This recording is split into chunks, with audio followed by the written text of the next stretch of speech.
Thank you for joining us today. We're delighted to welcome Conor Begley, co-founder and president of Tribe Dynamics, who is an expert in influencer marketing, who joined us for a sellout session at CEW in person last spring.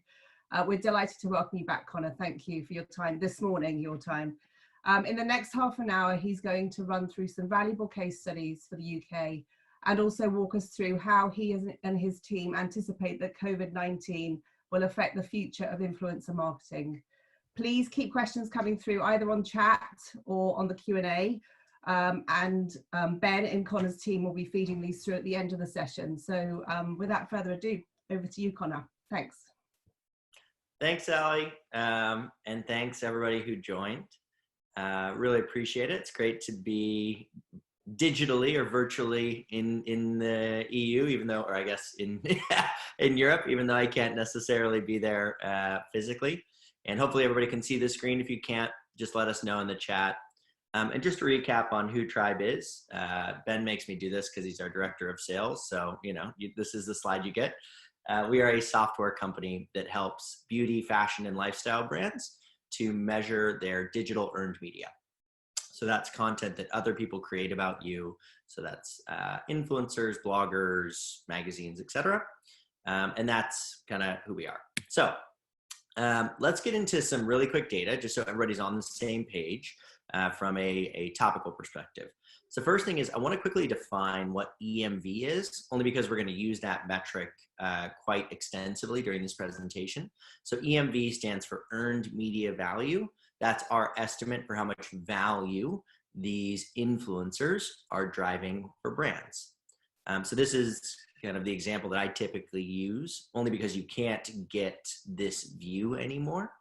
So this is a video from Manny Mua from 2018. He did a video on Wet n Wild, and it got about 3 million views. You'll see them in the upper right-hand corner, which feels like a lot of views.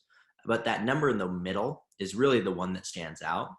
So 54 years of watch time. That's a lot of time spent watching a single YouTube video, almost a whole lifetime. And a Super Bowl, so this is about half the watch time of a Super Bowl ad, which I apologize is a very US driven kind of ad unit. But for context, a Super Bowl ad would cost about 5 million US. And conversely, we would value this video at around $150,000, right? So what we're going to do is we're going to track all of these YouTube videos, all of these Instagram posts, all of these blog articles.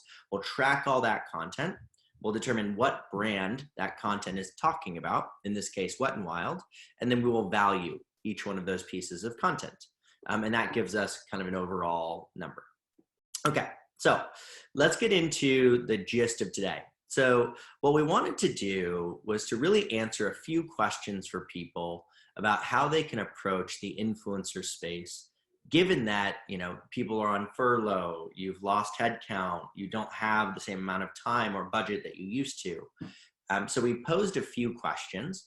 I think the first one is probably the most relevant, which is, how can I be efficient right now? So given limited resources, how can I make sure that I'm spending those resources and time as effectively as I possibly can, right? Or as efficiently as I possibly can.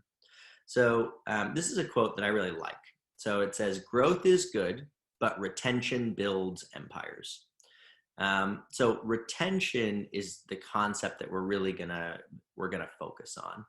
And for those that don't know what retention is it's often talked about in the context of a customer.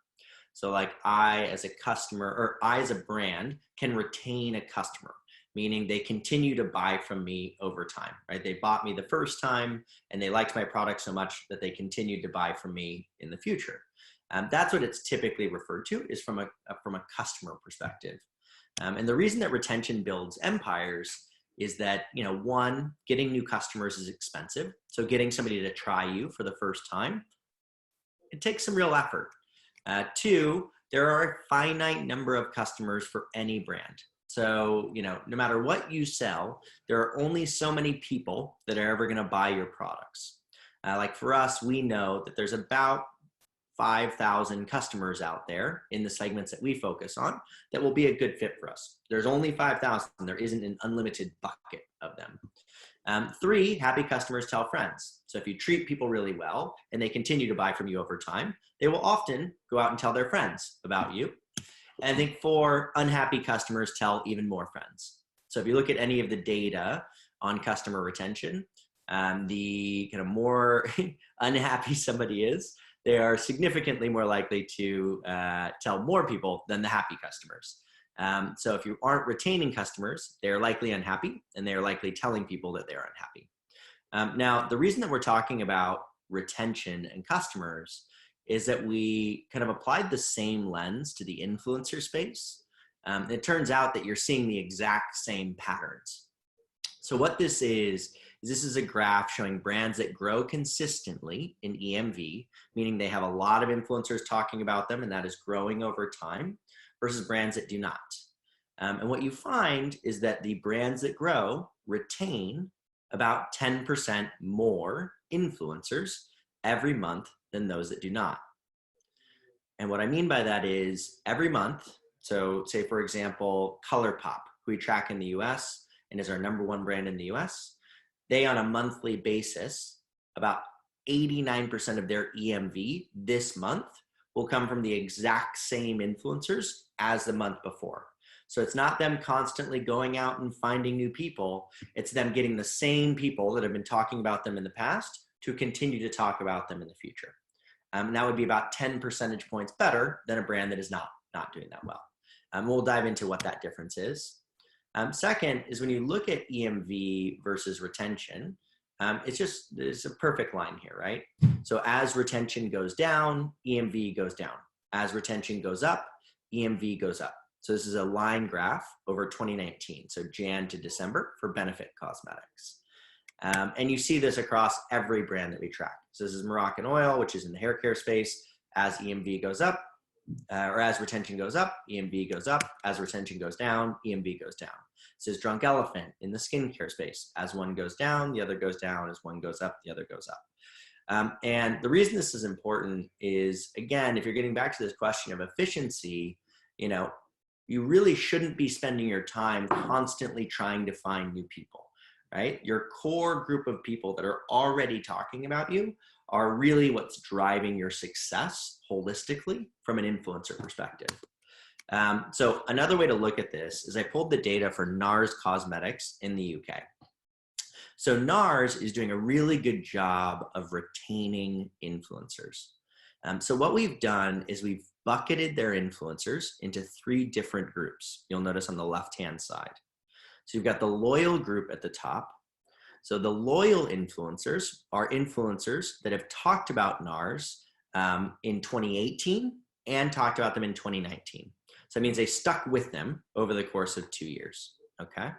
And so there are about 1,998 influencers in the UK that talked about NARS last year and talked about them this year being 2019.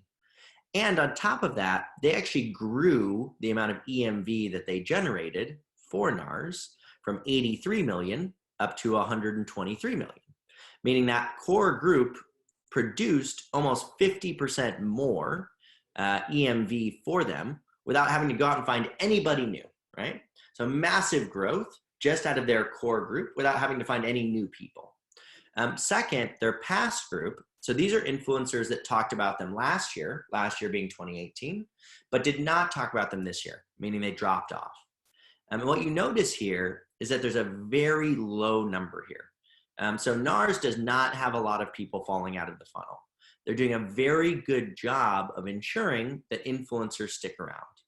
And what I mean by that is although there's 900 people there, the amount of value that that group produced was very, very minimal. So they lost the people that weren't all that committed to the brand in the first place. And then third, they've had about 1,300 people that talked about them for the first time in 2019, which is great. They produced $24 million in EMV. But again, if we get back to this question of efficiency, right, that loyal group is producing so much more value for the brand than either the new group or the people that have dropped off, that's really the group that they should focus on, right? And I think for us, that's something, and this is not something that every brand is seeing. We see pretty even splits between brands that are growing with their loyal influencers brands that are declining with that group, and brands that are flat. And I know that EMV can be a little bit hard to kind of handle sometimes, or doesn't make a ton of, can take some education. So this is the same data, just looking at posts. I know it says EMV at the top, but it's posts.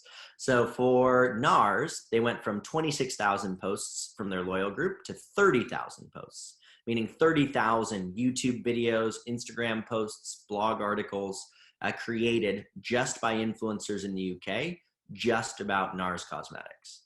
And so again, it is the bulk of the content getting created about them. And this is true across all major social metrics. So impressions, total engagements, posts, anything you want to kind of throw at it. Okay, so that's the first question, is like, if I'm given limited resources, what should I be focusing on? And for us, especially for established brands, your core focus should be on the loyal influencers that have stuck with you over time. Second is, are influencers still talking about beauty online? Like, is this still happening or is it not happening? And so we looked at the data here. What we found was that for Instagram specifically, the volume of branded posts is down. Now, the different categories are affected differently. So for example, you'll notice in the top right-hand corner, luxury is down more than almost all of the other categories. So luxury brands specifically are seeing a pretty significant decline in content created about them. Versus if you were to look in the upper left-hand corner for beauty more holistically, it's a little bit more flat, right? You haven't seen a huge decline like you've seen in luxury. And you can see how those different categories work. Skincare, apparel, hair care, fragrance has had a little bit of a dip here as well. Now, remember, what this is looking at is how many posts on Instagram are getting created about these different categories by the influencers. Now, what we've seen on the opposite end is that the amount of consumer engagement, so like how much consumers are engaging with the content, is going up. So if you were to look on the left-hand side, the number of video views in the UK specifically is up about 25% from kind of late February through early April. So this data goes through the beginning, through April 7th, okay? Second, on that bottom panel, you'll see comments per post, again, is up about 25 to 30%. So people are watching a lot more videos, they are commenting a lot more often, and we actually saw the opposite trend with YouTube versus Instagram. We've actually seen a growth in YouTube content over the last kind of 6 weeks or so versus Instagram. So Instagram branded content has gone down, but YouTube branded content has gone up. And in general, views and comments on content have gone up. Now we'll see as we transition out of this kind of strict stay from home territory, how things change. And we'll send out updated data if you subscribe to our research, which is all free. And yeah, so feel free to check in there. But for now, at least through kind of early April, that's what we were seeing, is more engagement, but less content on Instagram and more content on YouTube. And then how do we anticipate COVID will affect the future of influencer marketing? So when we're thinking about influencer marketing more broadly, what are our expectations? Well, I'm thinking about it in the next, call it 6 months, and then call it the next 5 years. So in the next 6 months, obviously a lot of the tactics that were used historically are going to not work. So the big branded experiences, the events, the trips, the in-person coffee and wine sessions, at least for the next few months, those are not going to be, as prevalent. So I think you have to find ways to engage with the influencers that don't involve physical contact. And we'll look at a couple different examples that I thought were really cool that CEW UK asked us to pull out. Second, if you're to think about the next 5 years, what I would expect to happen is that companies that were historically reliant on, offline sales, meaning sales in store, are going to make it an imperative as a business to get more of their revenue from online sources. So, if I am a, mass cosmetics brand, I don't want 90% of my revenue to come through store, because what if this comes back next year? What if, what if there's a new kind of COVID or some other virus that comes into play, which we've seen a lot of those lately. So for them, they're going to invest even more heavily in digital. And I think influencers are going to be a big part of that. I think secondarily, you're going to have real consumer change in behavior. And what I mean by that is, I'm sitting in a house with 2 babies, 2 dogs, and 9 adults. So I get to kind of observe the full spectrum of people. And my mother-in-law has, now watches TikTok every night for like 30 minutes a night. She sits there and scrolls through TikTok videos. And that's something that she never would have done if it wasn't for this. And from what I have read, habits take about 21 days to form. So between 21 and 28 days to form. And so obviously we've kind of significantly passed that period of time. And so for her, it's likely that her habit of going on TikTok will continue. And in addition to that, everybody has to buy everything online. So all the people that were holding out, that weren't going into doing online purchasing, are now going to consider using e-commerce or direct-to-consumer kind of purchasing as an option. And that's something that they've now explored. And so there should be longer term shifts towards direct-to-consumer, e-commerce, social media. All of those things have been accelerated because people have been forced into it. And it's likely that a lot of those habits will stick around. So that's what we expect, both kind of short-term and long-term. And then I think in terms of a couple brands that we've seen pivot and do a particularly good job in response to this crisis, there's a couple that I think are cool. And I should say there are many, many that are doing this, right? You've got Revlon and LVMH and others that are producing hand sanitizer. You've got all of the fashion brands that are producing masks and gowns, et cetera. These are just a couple that are a little bit more influencer specific that we thought were interesting. So for Tatcha, they actually provided all of their influencers with free access to the Calm app to help with mental health, obviously, and meditation. And then secondarily, Fashion Nova, which is not in the beauty space, but I thought was still really interesting. So they did something called Fashion Nova Cares, where you would tell your story about how COVID-19 has affected your life in 250 words or less. And then they gave away $1,000 an hour, up to $1 million until May 20th, which I thought was really, really cool. And obviously got them, a lot of attention. And so again, there are a litany of these kinds of examples. These are just 2 that I thought were really interesting. And I think with that, we're kind of at the Q&A section. Yeah, I hope that, this was useful in terms of information. And again, to recap, to be efficient, focus on your core, right? Don't constantly be seeking new people. And your core are the vast majority of the coverage that you're going to get anyways as a brand. Second, content is down on Instagram, up on YouTube.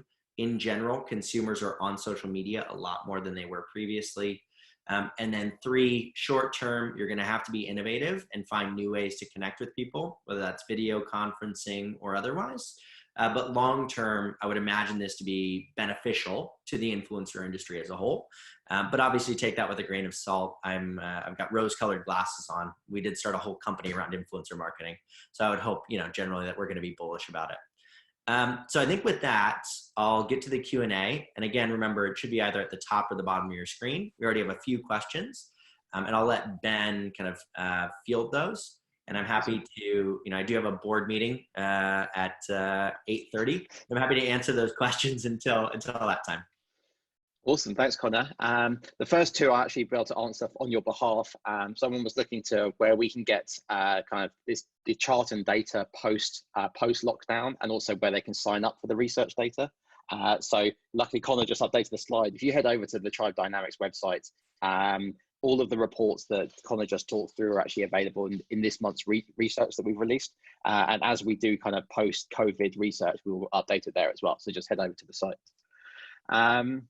So the first question, Conor, for you is, have you seen any innovation from indie brands who may not have the kind of likes of Tatcha's budget? So, the smaller brands. Yeah, so I think if you were to look at the influencer space in general, people got into it because they didn't have money to do TV ads and print ads or radio ads. And so they had to find innovative ways to connect with people that could help to spread the brand message. And frankly, the same thing holds true here. So obviously the big names, the big partnerships, those are the ones that get a lot of attention. But as a small brand, you know, these influencers are looking for new brands to discover, right? Like they want to be discovered. They want to discover new material that they can bring to their audience that is unique in nature. And so for me, as an indie brand or as a small brand, our recommendation is to go out, find the influencers that are talking about the topics that you're interested in, right? So the way to do that, the easiest way to do that is you can just go to Instagram and type in your competitors' brands, competitors' products into the search bar, and you can find top posts there and start reaching out to those people directly. I think obviously as you scale up those operations, you know, we can be of assistance as a company, but early on, you can be really scrappy in the way that you approach this. And then reach out, say, hey, I love what you were, you know, I love that you talked about X brand or X topic. I'd love to send you some free product. If you're interested, please let me know. And that method will still work today like it did, you know, several years ago. And start small. Don't start with the people that have 5 million fans. Start with the people that have 5,000 fans, and then work your way up over time. In terms of specific examples, I think Il Maquillage is doing a really good job in the US. If you go to their website, you'll find that you can shop specific micro influencers looks, and they will even tag brands that are not Il Maquillage brands within those looks. And that's something that provides value to the influencer in terms of getting exposure for that influencer, and also gives the brand, right, a really authentic voice, right? Because they're celebrating not just the big guys, but the little guys as well. The next two questions are actually from Nicola. I think we can combine into one, the kind of the DNA of Tribe Dynamics, which is looking at NARS as the example you talked about earlier. What's kind of the distribution between paid and organic? And it kind of tied that together. Nicola just asked, you know, do you think that over-filtered influencers who are constantly being paid by brands is probably going to become a thing of the past in favor of kind of more genuine and relevant voices for a community? Yeah, it's a really good question. So I think there's a couple elements there, right? So one, the influencers that succeed show a few common characteristics from the data that we've seen historically. So one, they post a lot. So they post very frequently. Two, they post less branded content than the other influencers. It's about 23% less than slow growth influencers. So influencers that are growing are posting a larger variety of content. Three, they get tagged by other brands and other influencers more often, so much more frequently to get tagged. And four, they've grown in the past, right? So if you grow in the past, you grow in the future. So to answer your question, most of these influencers that are, you know what they're doing and are responding to their audience, realize that posting a large volume of branded content is not going to work particularly well. So I think that's first. I think second, to answer your question about what percentage of NARS content is sponsored in nature, what we find is that the disclosure rates in the UK are higher than what we find in the US. So more people are following the rules in the UK than people are following the rules in the US. I think partially because there are stricter advertising laws in the UK than there are in the US. So in the US, we typically see something that's sub 5%. So about 5% of the EMV being generated for NARS in the US will be sponsored in nature. Conversely, in the UK, it's going to be closer to about 10 to 15% of that content on average for a brand will be sponsored in nature. It's a little bit higher. So I think now, again, even though that's higher, that's still a very low percentage of the overall content. 10 to 15% is a very small amount.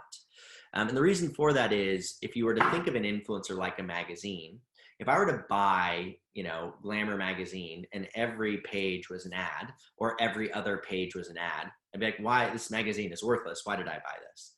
And the same thing holds true for an influencer. If I'm scrolling through and every single one of their posts is a sponsored piece of content, I'm going to unfollow that influencer. And so they have a certain kind of load, a certain number of sponsored posts that they can do. We think it's about 1 out of every 10 or 1 out of every 20 in that range. And so I would expect, they will operate in their own self-interest over time, for sure. Cool. And next question, something that I think we've been talking about internally as well recently, which is obviously since COVID and kind of stay at home, there's obviously been a large volume of kind of Instagram lives as well as webinars, etc.